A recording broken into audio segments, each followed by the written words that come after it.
Hello hello hello hello hello hello बच्चों, बाबा नमस्कार। तो आज सभी लोगों का स्वागत करता हूं आज के लेक्चर में। आज हमारा चक्रव्यूह सीरीज का लास्ट लेक्चर है और हेलो एल्केन्स हेलो एरीन्स के कुछ 4-5 अच्छे अच्छे सवाल अपन करेंगे और इस सीरीज को यहीं पर विराम देंगे क्योंकि ये सीरीज कंप्लीट हो चुकी है। और अब हम आपके लिए कुछ और नई चीज लाएंगे, नए प्रैक्टिस करेंगे, है ना। तो वो आपको समय के साथ पता चलेगा। तो आपके लिए ये समझ लीजिए कि एक सरप्राइज अभी वेट कर रहा है। ठीक है, तो आगे बढ़े, चलिए स्टार्ट करते हैं। क्योंकि कोई भी सीरीज है उसके लिए थोड़ा प्लान करना पड़ता है ना। तो अभी टीम की प्लानिंग चल रही है और पीडब्ल्यू हमेशा से कुछ ना कुछ आपके लिए लाता रहा है, चाहे वो आपका पेड बैच हो, चाहे आपका फ्री बैचेस हो जैसे यूट्यूब पे। तो आप यूट्यूब से भी क्वेश्चंस की प्रैक्टिस कर सकते हैं, है ना, क्योंकि क्वेश्चन तो वही होते हैं। चलिए आइए जरा तो स्टार्ट करते हैं। हेलो एल्केन और हेलो एरीन्स के कुछ पीवाईक्यूज देख लेते हैं। जैसे एक ये सवाल आया था 2023 में, बड़ा अच्छा सवाल है, ध्यान से सुनिएगा। इसमें आपको SN1 SN2 की क्लैरिटी आ जाएगी। आपको यहां पर कह रहे हैं कि match the reaction in list 1 with the feature of their product. Sorry sorry, square सर्दी ज्यादा बढ़ गई भाई, है ना, ठंड का मौसम आ गया। Match the reaction in list 1 with the feature of their product in list 2, choose the correct option. ठीक है, पहला देखें जरा क्या कह रहे हैं। पी में कह रहे हैं माइनस। इस माइनस का मतलब क्या है कि ऑप्टिकल रोटेशन जो है वो लेवोरोटेटरी है।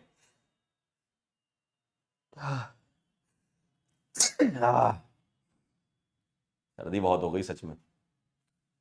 तो भैया ये माइनस का मतलब क्या कह रहे हैं, लेवोरोटेटरी है। 1 ब्रोमो 2 इथाइल पेंटेन। अब मैं देखो, इन्होंने यहां लिखा सिंगल एनेंटियोमर मतलब मुझे कोई एक आइसोमर इसका बनाना होगा। तो मैं ऐसा मान लेता हूं 1 ब्रोमो बनाना है मुझे, तो कार्बन यहां पर Br लगा दूं, 1 ब्रोमो हो गया। 2 पर इथाइल लगाना है तो 2 पर मैं इथाइल लगा दूं। अब मैं इथाइल कहीं भी लगा लूं क्योंकि मुझे नहीं पता ना कि डेक्स्ट्रो कौन सा है और लेवो कौन सा है। और 5 कार्बन है तो 1 2 और मैंने 3 यहां लगा दिए, C3H7 लिख दिया मैंने। स्ट्रेट चेन वाला होगा वो, है ना। तो मुझे नहीं पता था तो मैंने क्या करा, आप ET को इधर, H को इधर भी ले सकते हो क्योंकि पता नहीं ना कौन सा D है कौन सा L है। तो अपन ये मान के चलते कि ये वाला L है। अब यहां कह रहे हैं भैया SN2 रिएक्शन इसकी करवानी है। तो मुझे बताओ, जब तुम इसकी SN2 रिएक्शन करवाओगे, जब तुम OH माइनस लाओगे, न्यूक्लियोफाइल लाओगे, तो वो कहां पर रिएक्ट करेगा। अगर SN2 कराओगे तो इसमें कोई रीअरेंजमेंट वगैरह तो होता नहीं है, ट्रांजिशन स्टेट के थ्रू मामला चलता है। और अगर ट्रांजिशन स्टेट के थ्रू मामला चलेगा तो वो इस कार्बन पर अटैक करके इस Br को निकाल देगा, कार्बन पर अटैक करके Br निकाल देगा। तो मुझे बताओ, ये वाला कार्बन कायरल था और जो ऑप्टिकल एक्टिविटी है, एक कायरल कार्बन वाला है ये, ऑप्टिकल एक्टिविटी कहीं लूज हो रही है क्या? नहीं। यहां कहीं रिएक्शन हो रही है क्या? नहीं। रिएक्शन तो यहां हो रही है, तो इसकी कोई ऑप्टिकल एक्टिविटी लूज नहीं हो रही है, नई क्रिएट नहीं हो रही है।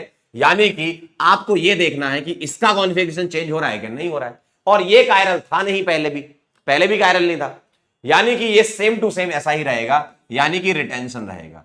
और प्रोडक्ट तो आप बना ही लेंगे, OH अटैक करके Br को हटा देगा, SN2 रिएक्शन, सब्स्टिट्यूशन रिएक्शन, है ना, NSR रिएक्शन। तो NSR रिएक्शन अगर है तो OH माइनस यहां आ जाएगा, मतलब Br हट के OH आ जाएगा। आपको स्टीरियोकेमिस्ट्री से रिलेटेड बात पूछनी थी, तो इनमें देखो जरा क्या दिख रहा है, रिटेंशन दिख रहा है, तो P वाले का तो 2 आ जाएगा आपका। ठीक, अगला देखें जरा Q वाला, -2 ब्रोमो पेंटेन कह रहे हैं। तो इसमें भी मुझे नहीं पता कि कौन सा D कौन सा L है, कौन सा प्लस कौन सा माइनस है। 2 ब्रोमो कह रहे हैं तो मैं एक कार्बन यहां लगा के यहां पर Br कर दूं तो ये 1 ये 2 हो जाएगा। 2 ब्रोमो पेंटेन, तो 1 2 तो 3 कार्बन यहां आ जाएंगे, ऐसा दिखेगा। और ये एक 2 डिग्री हैलाइड है ना, ये एक 2 डिग्री हैलाइड है। और ये जो OH माइनस है, OH minus as a nucleophile काम करेगा, OH minus as a nucleophile काम करेगा, SN2 कराएगा। तो OH माइनस जो है वो यहां से बैक साइड से अटैक कर देगा। सॉरी, OH माइनस जो है, कहां गए भाई, हाँ, OH माइनस जो है वो बैक साइड से अटैक करके Br हटा देगा। तो मुझे बताइए, इस कायरल कार्बन पर अटैक हो रहा है और SN2 में क्या होता है, इनवर्जन। भाई कायरल कार्बन पर अटैक हो रहा है ना, तो इसकी कायरलिटी जो है वो चेंज हो जाएगी, इनवर्जन हो जाएगा, यानी कि इसका 1 आ जाएगा। अगला देखो, 3 bromo 3 methyl hexane. 3 bromo 3 methyl hexane, ध्यान से देखिएगा। 3 ब्रोमो बनाना है तो मैं एक काम करता हूं, ET ऊपर लगा लूं तो 2 कार्बन हो जाएंगे और तीसरा कार्बन ये हो गया। ठीक, मैं यहां Me लगा दूं और 1 2 3 और 3 6, टोटल 6 कार्बन है ना। सही है, यहां पर ET मतलब CH2 CH3, तो वो 1 CH3 वाला हो जाएगा, 2 CH2 वाला हो जाएगा, थर्ड ये वाला हो जाएगा। अब यहां कह रहे हैं SN1 रिएक्शन कराओ। अब SN1 कराओगे तो ये Br हट जाएगा, Br हट करके यहां पर आपको कार्बोकेटाइन मिलेगा, और ये जो कार्बोकेटाइन है इसमें जो p ऑर्बिटल खाली है उसमें OH माइनस यहां से भी जुड़ सकता है, यहां से भी जुड़ सकता है, और एक ही कायरल था, उसकी कायरलिटी पहले लूज हुई, प्लेनर हुआ, और फिर अब यहां पर न्यूक्लियोफाइल दो तरीके से जुड़ सकता है, रिटेंशन और इन्वर्जन, यानी कि रेसमाइजेशन हो जाएगा। तो इन्वर्जन, रिटेंशन, मिक्सचर ऑफ एनेंटियोमर और मिक्सचर ऑफ स्ट्रक्चरल आइसोमर और मिक्सचर डाइसोमर, थर्ड आ जाएगा इसका मिक्सचर ऑफ एनेंटियोमर बन जाएगा, क्योंकि एक ही कायरल कार्बन था, तो इसका 3 आ जाएगा। अगला देखो इस वाले को, यहां अगर आप गौर से देखो बेटा, ये वाला कार्बन कायरल है, ठीक है, ये वाला कार्बन भी कायरल है, ठीक। अब ये कह रहे हैं SN1 करानी, अब ध्यान से सुनिएगा, ये वाला कायरल ही रहेगा, यानी कि ये हमेशा फिक्स रहेगा, क्योंकि कॉन्फ़िगरेशन इसका फिक्स कर रखा है, एमी डार्क में, H डैश में। Br हटकर यहां प्लस आएगा, यहां प्लेनरिटी आएगी, क्यों, यहां पर एक p ऑर्बिटल आएगा। अब यहां OH दो तरीके से जुड़ सकता है, तो मुझे बताओ अगर मैं इसको थोड़ी देर के लिए इसको R मान लूं, थोड़ी देर के लिए R मान लूं, तो ये क्या हो जाएगा R, ये वाला तो R ही है, इसमें R की जगह S भी हो सकता है ना, यानी कि ये डाइस्ट्रीमर बन जाएगा, तो ये क्या आ जाएगा 5 नंबर। भाई एक कॉन्फ़िगरेशन फिक्स है, दूसरे वाले पर SN1 रिएक्शन हो रही है, तो वो पहले प्लेनर होगा, sp2 हाइब्रिडाइजेशन होगा, और अब वो प्लेनर है तो उसमें ऊपर से नीचे से दोनों जगह से अटैक हो सकता है, यानी कि यहां पर दो कॉन्फ़िगरेशन नए जनरेट होंगे, ये तो फिक्स है। तो अगर मैंने इसको R मान लिया तो R के साथ R और R के साथ S, तो ये RR और RS दोनों कंपाउंड में रिलेशन क्या होगा, डाइस्ट्रीमर होंगे ना, क्योंकि कभी मिरर इमेज तो आएंगे नहीं, डाइस्ट्रीमर क्या होता है, नॉट मिरर इमेजेस, है ना, ठीक है। तो ये आ जाएगा 2135 आंसर आएगा, 2135, ये बी आ जाएगा आपका आंसर। तो सवाल आप देखो, कोई बहुत मुश्किल सवाल नहीं था, बस सवाल में आपसे देखो क्या क्या चीजें पूछी, IUPAC पूछ ली, आइसोमेरिज्म पूछ ली, और साथ में रिएक्शंस पूछ ली, उसकी स्टीरियोकेमिस्ट्री, ठीक है। चलिए अगला सवाल, अगला क्वेश्चन देखें, the wait percentage of hydrogen in Q formed in the following reaction. बहुत आसान सवाल, NaOH के साथ रिएक्शन सबको पता होती, डाउस प्रोसेस वाली रिएक्शन है। पहले क्या होगा, पहले यहां पर सोडियम सॉल्ट बनेगा, ठीक है, O नेगेटिव Na+ बनेगा, और बाद में आप एसिडिफिकेशन इसका करवा करके फिनॉल बना लेते हो, तो फिनॉल की प्रिपरेशन है। फिनॉल में आप क्या करते हो, सल्फोनेशन करते हो, और सल्फोनेशन कितनी बार हम करवाया करते हैं, 2 बार, तो यहां पर ऑर्थो पैरा दोनों जगह पर ही आ जाएगा। और नाइट्रेशन आप करवाओगे तो नाइट्रेशन में क्या हो जाता है, यहां पर ट्राई नाइट्रो पिक्रिक एसिड बन जाता है ना। ये रिएक्शन बहुत इंपॉर्टेंट है, ये इंडिविजुअल रिएक्शन जेईई मेन में कई बार पूछी जा चुकी है और आगे भी पूछी जाएगी, है ना, इंडिविजुअल रिएक्शंस की बात कर रहा हूं। अब इसमें वेट परसेंटेज पूछ लिया है किसका, हाइड्रोजन का, तो मुझे बताओ हाइड्रोजन का परसेंटेज क्या है, कैसे निकालोगे, कितने हाइड्रोजन है, एक यहां, एक 2 और यहां एक 3, यहां भी तो H होगा, तो 3 हाइड्रोजन है, ठीक, तो 3 × 1 डिवाइडेड बाय पिक्रिक एसिड का टोटल वजन होता है 229, है ना, 229 होता है पिक्रिक एसिड, इंटू 100, और ये सॉल्व करते तो 1.31 ग्राम आता है। तो आप सवाल को देख लीजिए, सवाल में बस अच्छी चीज ये थी कि थोड़ा सा मोल कॉन्सेप्ट लगा दिया था, और इतना कोई गहराई वाला मोल कॉन्सेप्ट थोड़ी है कि तुम ना कर पाओ, है ना, इतना कोई गहराई वाला मोल कॉन्सेप्ट नहीं है कि बहुत भयंकर टाइट्रेशन वाइट्रेशन चल रहे हैं यहाँ पर, तो तुम आसानी से बना सकते हो। ये ज्यादा से ज्यादा क्या पूछेंगे, वेट परसेंटेज पूछ लेंगे, मान लो कल को सवाल आ जाए ईल्ड निकलवा लें, तो ईल्ड निकाल लो आप, है ना, परसेंटेज कितना प्रोडक्ट बन रहा है वो सब निकाल सकते हो। चलिए अगला सवाल, अगले क्वेश्चन में ध्यान से देखें, for the following compound the correct statement with respect to nucleophilic substitution, NSR reaction से रिलेटेड, है ना। NSR रिएक्शन बेटा बहुत इंपॉर्टेंट है, अच्छे से रेडी करके जाना, NSR रिएक्शन जे एडवांस के लिए। चलिए भाई बताएं जरा, पहला, दूसरा, तीसरा, चौथा देखें, सोच लेते एक एक करके। 1 और 3 फॉलो SN1। SN1 रिएक्शन कौन सी, जिसमें कार्बोकेटाइन की स्टेबिलिटी से रिलेटेड बातें हो रही होंगी, है ना, तो SN1 कह रहे हैं 1 और 3 फॉलो करेगा। क्यों करेगा भाई 1 क्यों करेगा, क्योंकि अगर तुम Br हटा दोगे तो ये जो कार्बोकेटाइन बनेगा ये रेजोनेंस स्टेबलाइज हो जाएगा, ठीक है। 3 वाला क्यों करेगा, क्योंकि ये तो जबरदस्त अल्फा H वाला है, 9 अल्फा H वाला होता है, ये वाला तो इससे भी तेज रिएक्ट करता है ना, 9 अल्फा H वाला। तो 1 और 3 SN1 फॉलो कर रहा है, ए सही है, मल्टीपल आंसर करेक्ट में था। 1 और 2 फॉलो SN2, क्यों करेगा SN2, क्योंकि ये 1 डिग्री है, और साथ ही साथ ये जो है ये इलेक्ट्रॉन विड्रॉइंग ग्रुप की तरह काम करेगा, क्योंकि SN2 रिएक्शन में कार्बोकेटाइन नहीं बनता। वो तुम्हें ये देखना होता है कि इस कार्बन पर जब न्यूक्लियोफाइल अटैक करे तो यहां डेल्टा प्लस ज्यादा होना चाहिए, जितना ज्यादा इलेक्ट्रोफिलिसिटी होगी, डेल्टा प्लस ज्यादा का मतलब इलेक्ट्रोफिलिसिटी, जितनी ज्यादा इलेक्ट्रोफिलिसिटी होगी उतनी तेज SN2 रिएक्शन होगी, है ना।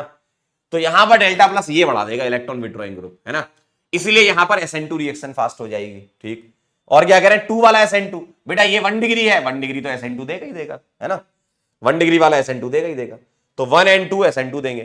Compound 4 undergo inversion of the configuration, 4 वाला इन्वर्जन करेगा क्या, चेक कर लो। इन्वर्जन तब करेगा जब कायरलिटी वाला कार्बन हो, जैसे यहां मैं H लिख सकता हूं, तो ये कार्बन कायरल है, अगर कोई यहां पर न्यूक्लियोफाइल अटैक करेगा तो कायरल सेंटर पर अटैक कर रहा है, यानी कि इन्वर्जन होना निश्चित है। ठीक है, तो इन्वर्जन होने वाला है C. The order of reactivity for 1, 3 and 4 is 4, 1 और 3, 4, 1 और 3 चेक कर लेते हैं। ठीक है, ऑर्डर ऑफ रिएक्टिविटी आपको निकालनी है, क्या कह रहे हैं, 1, 3, 4 के लिए 4, 1, 3, चलिए चेक कर लेते हैं, 4, 1, 3 चेक कर लेते हैं। अगर मैं 4 देखता हूं, अगर मैं 4 देखता हूं, 1 देखता हूं और 3 देखता हूं, तो चलिए मैं SN1 से सोचता हूं, तो 4 वाला ऐसा दिख रहा होगा,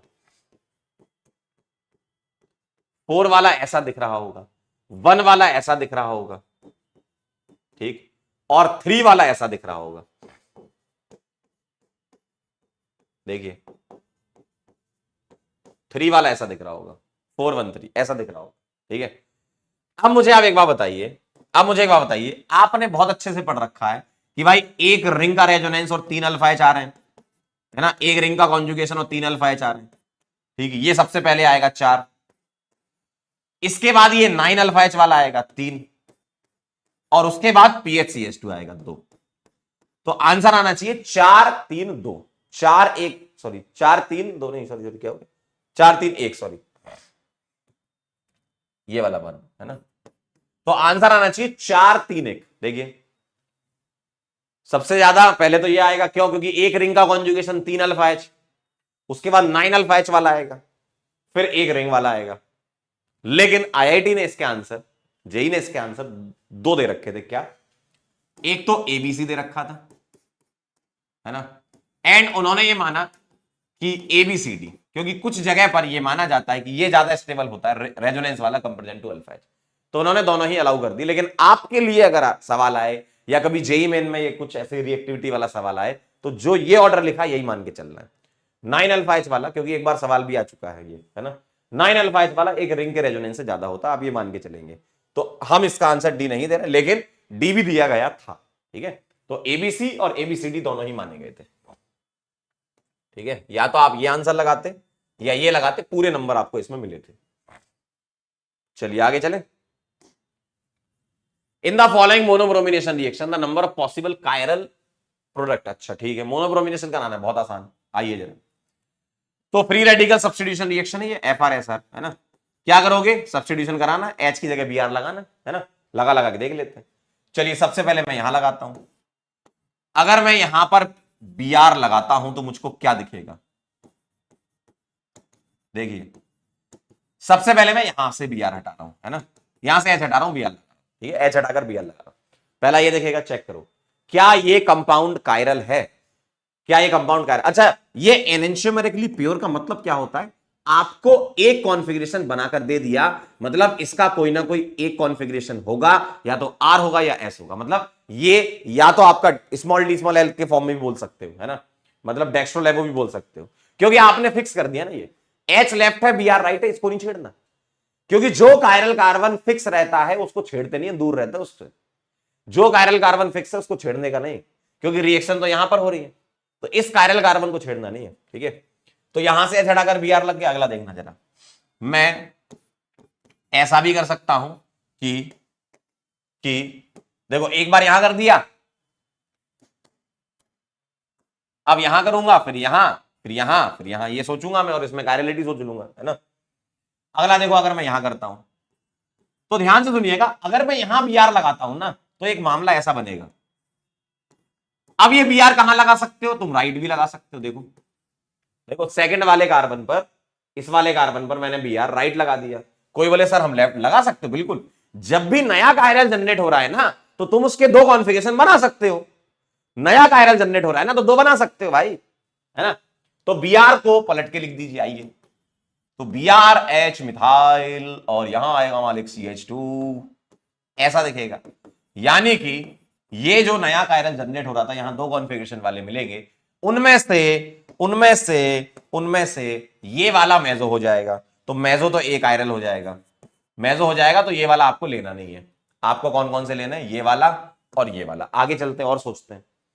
चलिए, अगर मैं यहां लगा दूंगा तो मेसो बनेगा नहीं। क्यों? क्योंकि यहां बी आर लगाओगे तो तुमको ऐसा दिखेगा। मैं इसको इथाइल लिख दूं इतना हिस्सा, क्योंकि बी आर यहां लग रहा है तो यहां इथाइल लिख दो, और एच बी आर ऐसा लिख सकते हो, और ये नीचे वाला एच बी आर तो फिक्स है, और एम ई ऐसा दिखेगा ये। अगर मैं यहां बी आर लगाता हूं तो उसमें बी आर राइट लगा सकता हूं। इतने पार्ट को मैंने इथाइल लिख दिया। अगला देखो जरा, मैं यहां ये भी खेल सकता हूं क्या भाई, इस वाले पर मैं बी आर लेफ्ट ले लूं? क्या मैं ऐसा भी कर सकता हूं मालिक? देखो, मुझे बताओ, क्या ये दोनों कायरल हैं? बताएं जरा। सर बिल्कुल है, डेफिनेटली है। कोई plane of symmetry, centre of symmetry, alternate axis of symmetry नहीं आ रही है, यानी कि हम बोलेंगे कि ये भी कायरल है। ठीक है, एक ये और एक ये लेंगे। और सोच लेते हैं। सर यहां बी आर लगाऊंगा तो बनाने की जरूरत ही नहीं है, बनाना चाहो बना लो। यहां बी आर आ जाएगा तो ये कायरल बचेगा नहीं, और कोई भी कायरल नहीं, तो वो तो एक कायरल होगा। ठीक है, आपकी खुशी के लिए बना देता हूं। ऊपर में लिख दूं NPR, normal profile, B R C S three. तो ये कोई कायरल बचा नहीं, ये नहीं लेना है ना, यहां ये नहीं लेना। यहां लगा सकता हूं मैं एक, तो एनपीआर,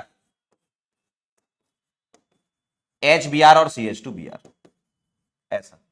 ठीक है, C H two B R. Clear है? तो एक ये कायरल हो जाएगा, मतलब कायरल रहेगा ही रहेगा, पहले भी था अब भी है, तो एक ये काउंट होगा। कई बच्चे गलती ये करके आए थे कि सर इस वाले को कायरल मान के दो दो काउंट कर लिए। बेटा दो दो तो तब काउंट करते हो जब तुम्हें पता नहीं रहता कि उसका कॉन्फ़िगरेशन क्या है। मतलब जब एनेंशियोमेरिकली प्योर वर्ड लिखा है ना, यानी कि कोई ना कोई एक आइसोमर आपको दे रखा है दोनों में से। भाई एनेंशियोमर तो पेयर होता, मिक्सचर होता, लेकिन आपसे बोला एनेंशियोमेरिक प्योर, तो एनेंशियोमेरिकली प्योर का मतलब उस मिक्सचर का कोई एक आइसोमर की रिएक्शन करा देगा, है ना। तो ये एक सिंगल आइसोमर है इसके साथ, मतलब इसमें तुम ये नहीं कर सकते।